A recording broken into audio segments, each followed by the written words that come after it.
Hello, I am Shana James. I'm here with Alexis Shepherd, and we are here as part of Cracking the Feminine Code to help you understand women, to talk about sex and intimacy and love.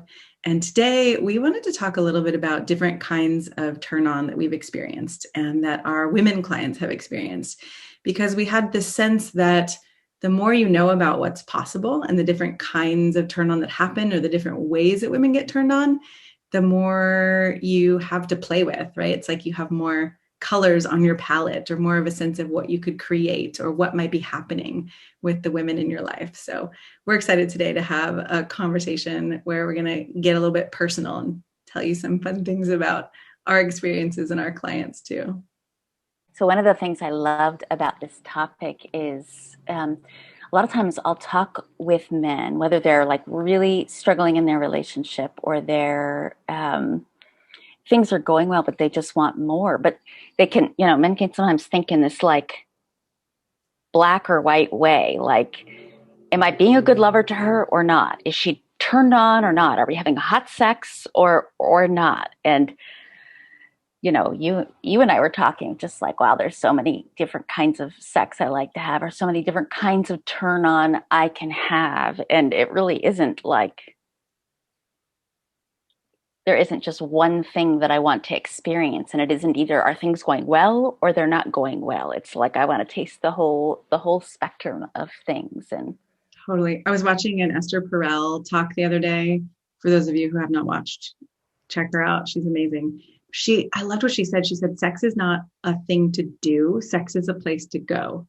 I was like, oh, right. So, I was thinking the other day about my partner, one day came over and was just like, I'm going to handle everything, okay, I'm going to figure out what we're going to eat. I'm going to we were doing meditating together. And he's like, okay, I'll set the timer. And this is how long we're going to do it for. And then we're going to do this. And then we're going to do something else. And for me, so I'm not saying that this is for all women or all the time, but in that moment, I started to get more and more turned on. And I was like, oh my God, okay, what's happening? Something's happening. Like, oh, I just started to feel this relaxation and this ease in my body where I knew that I didn't have to handle the details and I didn't have to think about something and figure something out. And suddenly there was like this waves of pleasure moving through my body. You're nodding. we are similar in this way, but I know for you track so many things. You're running a business and raising a kid and are just on top of things. Yeah. And so to have a man come in and just be anticipating, oh, here are the things that need to happen. Here's what needs to happen. And I'm going to have an eye on us. I'm going to have an eye on what's needed, all the pieces that are needed so you can drop in. Yeah. There, so there is a particular kind of, and I know this is true for a lot of women, but we're just tracking so much stuff. So to have a man be like, actually, I've got it. Oh no, I've got it. I actually anticipated this. So you don't actually have to worry about any of that. All you have to do is show up and be. Yeah. So it's both the getting to just show up and be, but also to have them to feel like there's a sense that I get of like, oh, I could lean in here. Like he's like it's like energetically creating this like a nest or a womb or a Yeah. like a Like a space that I get to just sanctuary. fall back into. It's like falling back into like a warm bath or something of just being like, oh, I'm held, I'm cared for. And, again, like we're saying, or I said before, it's not like every moment this needs to happen or every woman's going to love this. There are going to be women who are going to be very resistant and are like, I don't want you to do things, I got it. But actually, it would be fun to play with that in that moment, even if a woman's like, I got it, I'm on it, and she's doing all the things. If she's not relaxed in that moment, that could be a moment to be like, hey babe, what if I just took this over for this? What if I just made that reservation or something, and just see and notice like, oh, does she get more uptight or does she actually relax, and start playing with that one. That would be fun. I think one of the most frustrating things for men, and sometimes for us as women, is it's like our turn on is like our moods, and can be predictable or cultivated, but some of it is just like the weather. Like, I don't know whether it's going to be a sunny day or a cloudy day. And, you and I talked about this topic a couple days ago. And a couple days ago, I was having just massive amounts of turn on. Actually, I don't even know why. It was like I was dreaming about it and waking up in different states. And the last couple days, it's been like zip, zilch. I'm like, oh my gosh, now I've got to go and talk to a bunch of men about turn on and women's turn on. Where is my turn on? And I know enough now that I know how to cultivate it in myself, but it's also like, so I know a lot of men I talk to are like, okay, what am I doing that she's not feeling this? Either that, or Right. sometimes like, wait, is this the right relationship with me? Because sometimes I thought we were good, but now she just doesn't want it anymore. And I'm like, well, honestly, I can't help you with that because I think this is just the way women are, you know. Right. There's so many things to know about women's turn on and what you can do and how you can respond to it. But even just as I experience myself, there's so many things that can cultivate more turn on, so many things that I can do that can cultivate more turn on, Yeah. different kinds of turn on, and so many things a man could do that can cultivate it. And sometimes it's like for no reason, for no obvious reason, It's so my whole good. body, my heart is filled with turn on. And then sometimes there'll be days and it's like nothing. And it's the last thing I want and the last thing I'm thinking of. It's so interesting because I'm thinking too about, I've been reading a lot about, mature relationships or relationships as we get older and we're together longer, and how it's less about spontaneity and more about cultivation. And if you're with a woman who doesn't have the knowing of how to cultivate her own turn on, right, that can be a challenge. And I think there are conversations to have around that too, rather than complaint coming from inspiration or sharing some of those, Esther Perel talks about mating in captivity or things like that, where it's like, oh, I didn't even realize that we could actually put attention on this and cultivate our own turn on. Like, what if we tried that together? There's something about having those conversations, and we might have talked about this in another video, but having those conversations outside of the bedroom, being willing to risk, sharing some of the things like, oh, I'm just learning that women's turn on can come and go so easily. And what is it like for you? Or what happens what is happening when you do find yourself turned on? What is happening when you don't? I'm thinking of, it was winter break and there was no school and I wasn't managing my kid. And I was so turned on that week.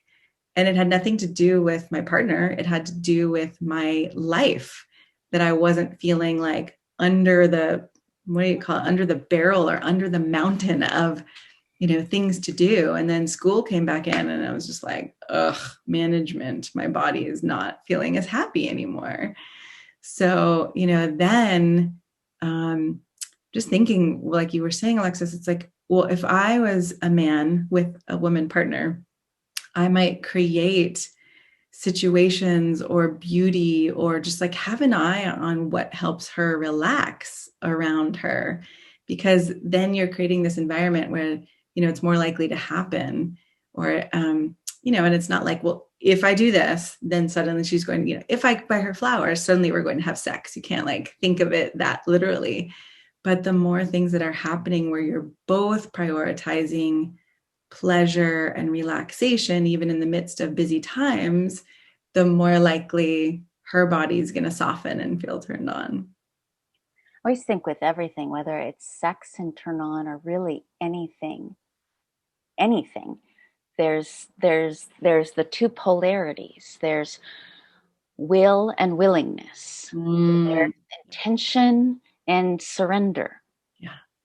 I mean, this is true in spiritual practice. This is true in emotional development. This is true in creating something in the world. And this is certainly true in sex. Like, where can I take action and where can I let go? Like, where can I be intentional and where can I go with the flow? So And beautiful.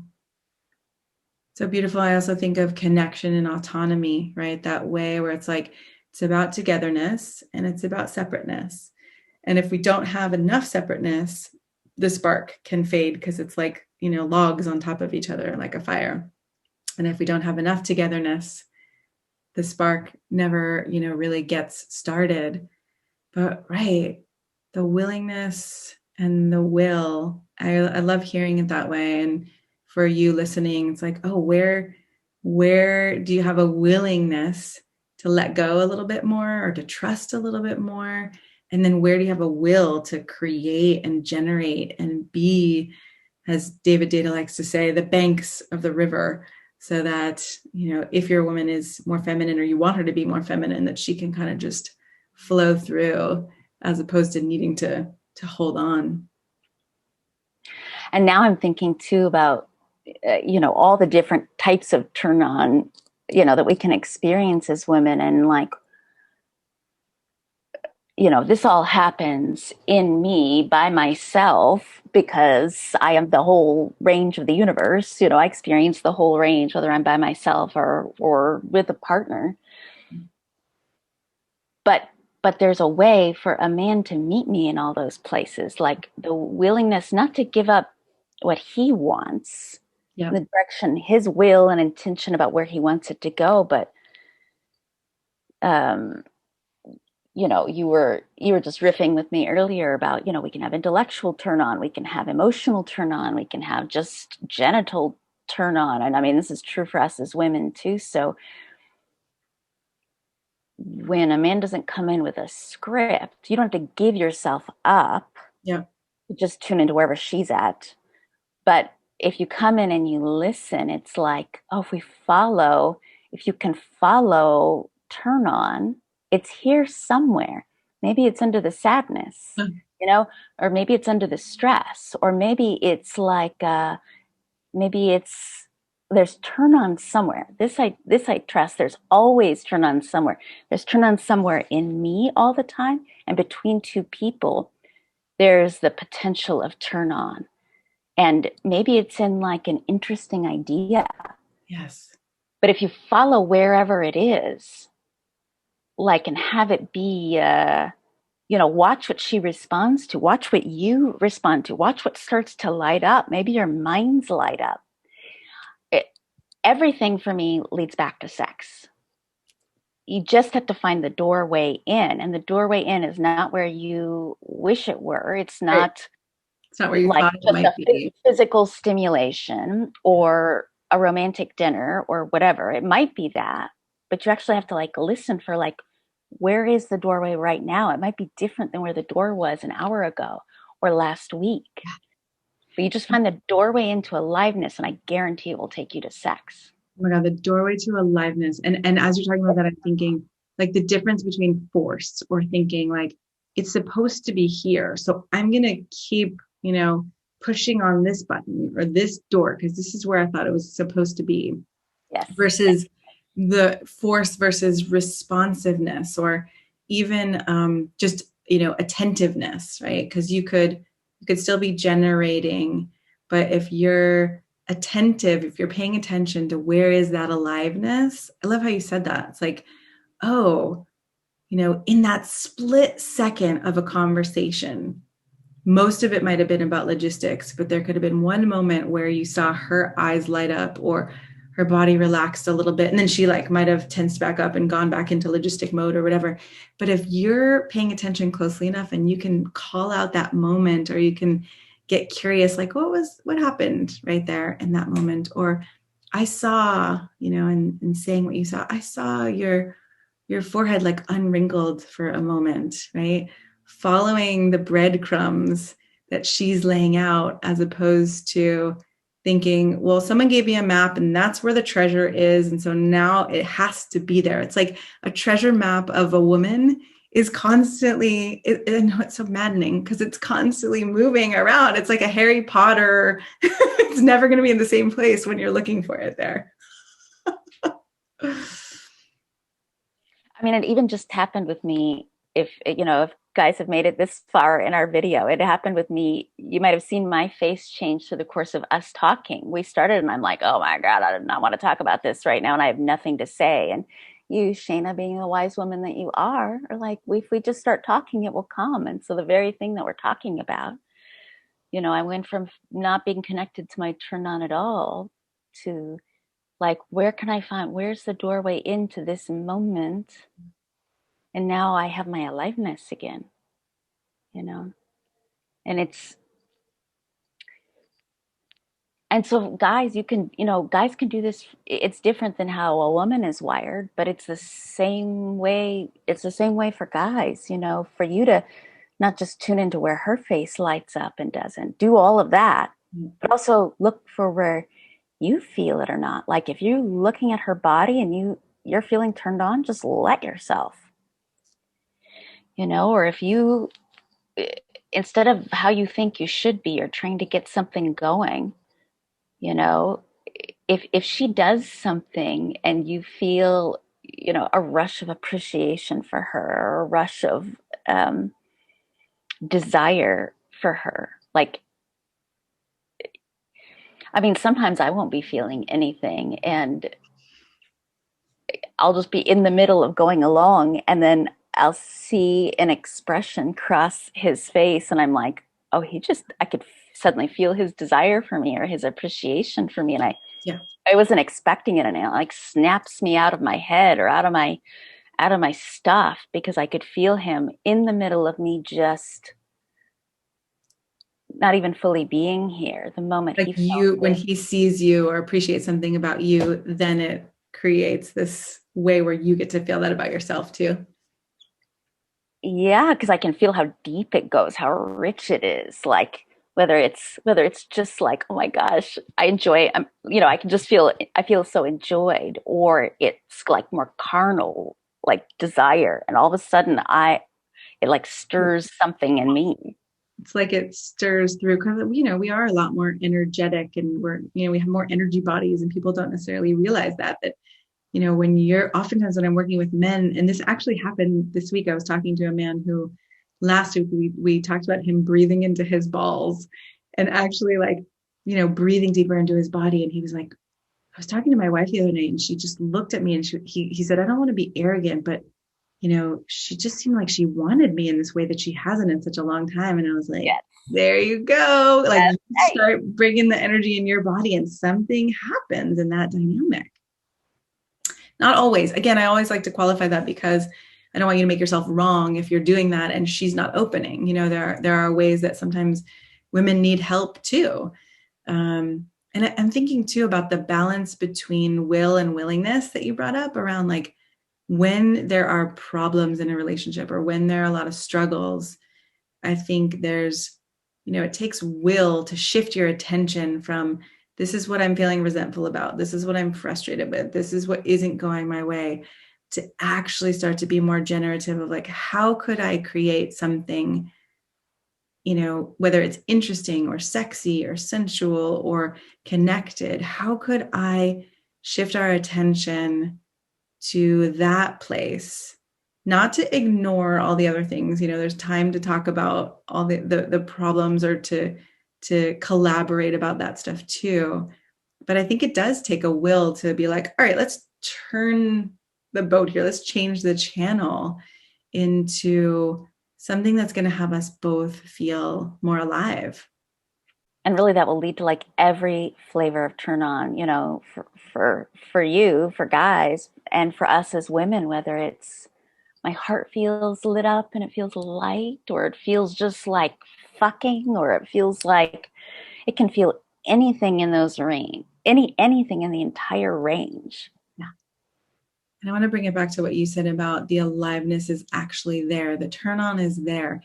Even if it's under, like, even for myself, this year during the pandemic, I would say it's been buried a bunch of layers deeper than usual, but it's still there. And if your woman has, spent years feeling exhausted or resentful, taking care of parents or kids or whatever, like it's still there. And when you start to assume that it's there instead of wondering if it's there, then it's all about getting creative. Okay, how do we rake the leaves, or how do we uncover that aliveness and that turn on, rather than how do we like suspiciously look at each other and be like, is it still there?